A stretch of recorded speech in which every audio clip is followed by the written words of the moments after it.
반갑습니다. 글 쓰는 상담가 해인 도비결 명리의 해인입니다.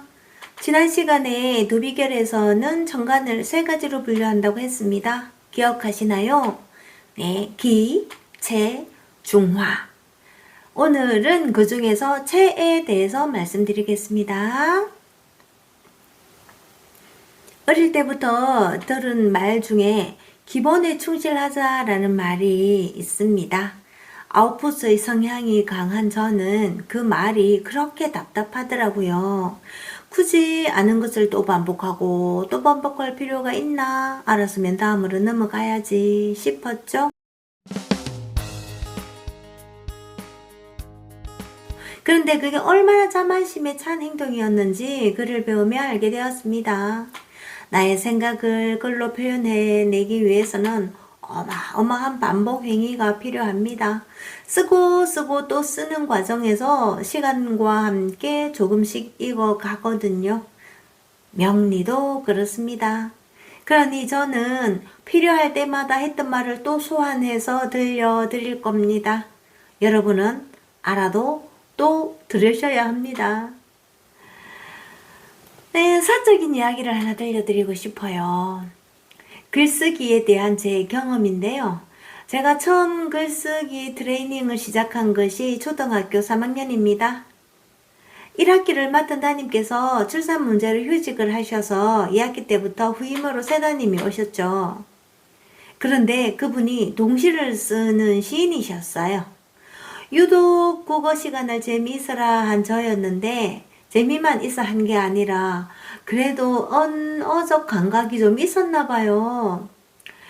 어떤 시간에 쓰다의 여러 의미를 발표한 적이 있었는데 친구들이 손을 들어서 선생님 글을 써요, 돈을 써요, 모자를 써요 이렇게 막 발표를 하더라고요. 근데 제가 가만히 생각해, 저부터 행동하는 거네? 라는 생각이 들어서, 동사보다 자꾸 형용사나 부사 쪽으로 생각이 자꾸 돌아가더라고요. 그래서 친구들의 발표가 멎었을 때 손을 번쩍 들었죠. 선생님, 입이 쓰다도 있는데요. 근데 입이 쓰다 이렇게 하는 것보다 쓰디 쓴 입맛이라고 하면 더 생생할 것 같아요.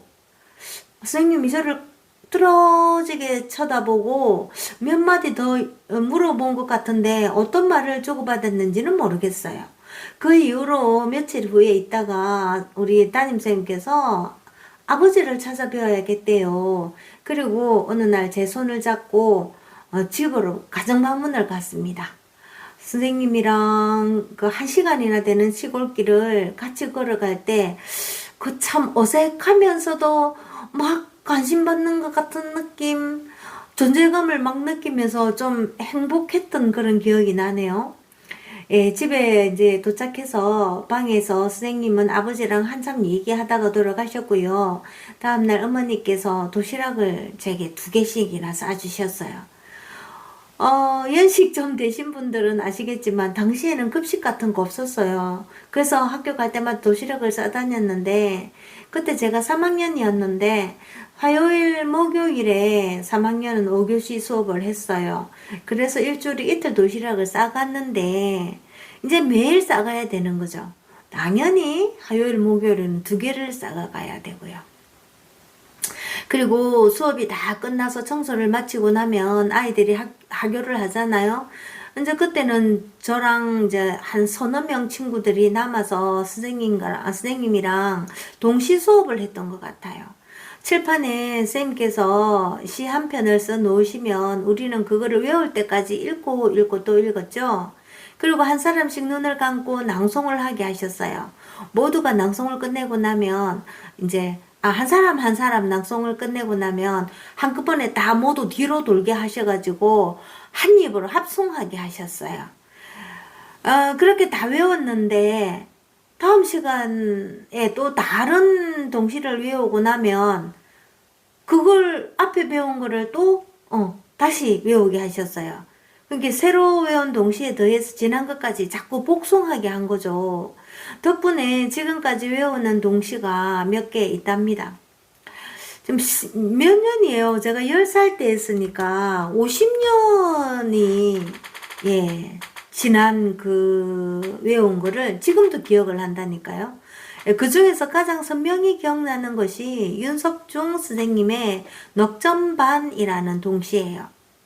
이 공부 마치고 나서 한번 마지막에 한번 들려드릴까 하는데 어떠신지 모르겠네요. 자, 이제 해인 도비결 명리 청강글자의 의미를 알아보도록 하겠습니다. 참, 한꺼번에 모든 글자를 다루려면 컨텐츠 길이가 길어져서 이번 시간에는 체에 해당하는 글자만 다루기를 하겠습니다. 체에 해당하는 글자 기억하시죠? 갑목, 을목, 경금, 신금이라는 거요. 네. 자, 첫 번째로 갑은 배우는 사람입니다. 배우는 사람요. 사주에 갑이 있으면 뭐든 습득하고 배우기를 좋아하죠. 배웠다고 그냥 있을까요? 갑은 배워도 그냥 있지 않아요. 가르치려 합니다. 그래서 갑이라는 글자는 배워서 가르치는 사람입니다. 자, 가르치면 어떤 결과가 오나요? 자신을 따르는 사람이 생기겠죠. 자기를 따르는 사람이 자꾸 생기면 또 어떤 생각이 드냐면요. 자기가 기존에 가지고 있던 어떤 계획이나 야망이나 열망이나 이런 것을 실질적으로 세우려 합니다. 갑의 생김 보세요. 그렇죠? 맞전자 아래 길게 뚫을 꼰자로 가로지르고 있잖아요. 뭐 간판이나 이정표 이런 모습이죠. 간판이나 이정표 요렇게 보면 체에 해당하는데 간판이나 이정표의 뒤에 숨어있는 어떤 에너지를 느끼면 내 뜻을 세운다 이렇게 될 수도 있을 것 같아요. 자, 다시 정리하면 갑은 배운 후 가르침으로 펼쳐서 단단한 땅을 뚫어서 세운다가 되겠습니다. 두 번째, 을은 활용하는 사람입니다. 여기서 활용의 개념을 잘 생각해 봐야 해요. 갑처럼 가르치는 것도 활용하는 것이지만 그것보다는 하나를 배우면 둘, 셋, 다섯 등으로 확장해서 쓴다는 개념에 더 가까워요. 좋게 말하면 지혜롭게 활용하는 능력이고 조금 거시기하게 말하면 얕은 지식을 넓게 쓰는 능력이랍니다.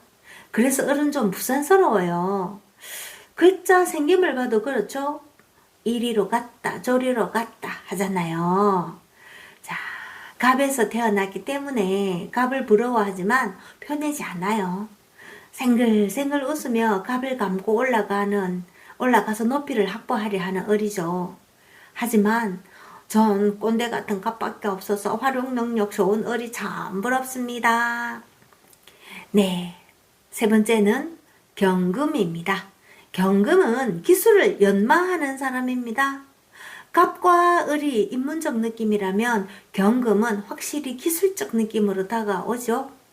맞아요. 경금은 몸을 쓰는 사람이에요. 몸을 쓴다는 것은 어떤 물건을 만드는 과정이잖아요. 현실적 결과 말이에요. 그런데 경금은 세밀하진 않아요. 현실적으로 사이즈 크고 거칠고 좀 단순한 편이죠. 흔히 원석이라는 거 말하잖아요. 뭐 다른 말로 하면 미완성적 느낌이라고 할까요? 그래서 경금은 묵직하고 단단한 느낌을 준답니다. 마지막으로 신금은 전문성어로 완성된 사람입니다. 신금은 그래서 타인으로부터 수정당하는 걸 싫어합니다. 이미 완성되었는데 수정을 당하거나 교정을 당하면 그건 망가지는 것이니까요. 그래서 신금에게 조언을 하거나 잘못을 지적하면 좋아하질 않아요. 자기는 완성된 보석인걸요? 그렇지만 완벽한 사람이 있나요, 뭐? 그래서 신금을 저는 이렇게 표현합니다. 뭉개지기 위해 태어난 사람. 뭉개지기 위해 태어난 글자. 좀 과한가요? 네, 지금까지 도비결 천간 글자 중에서 채에 해당하는 글자에 대해 알아보았습니다. 어때요? 지금까지의 천간 공부와는 완전 다르죠. 그래서 저는 해인 도비결 명리를 기존의 명리계를 혁신한다고 얘기합니다. 자, 명리계의 신개념 간법이죠. 자, 이 도비결 명리로 이렇게 상담을 하면요, 내담자의 만족도가 아주 높습니다. 한마디로 혁신적인 관법이니까요. 검증은 여러분이 배워서 상담해 보시면 압니다. 자, 제 말씀 아기처럼 믿으시면 복 받으실 거예요. 자, 믿으신다니까 아까 약속한 대로 윤석중 선생님의 명동식 넉점반을 들려드릴게요. 넉점반. 아기가 가게집에 가서 영감님 엄마가 시방 몇이냐고요. 넉점반이다. 넉점반. 아기는 오다가 물 먹는 닭 한참 서서 구경하고 넉점반. 아기는 오다가 개미거동 한참 앉아 구경하고 넉점반. 아기는 오다가 잠자리 따라 한참 돌아다니고 넉점반. 아기는 오다가 봄꽃 다물고 니나 해가 꼴딱 져서 돌아왔다. 엄마 시방 넉점반이래.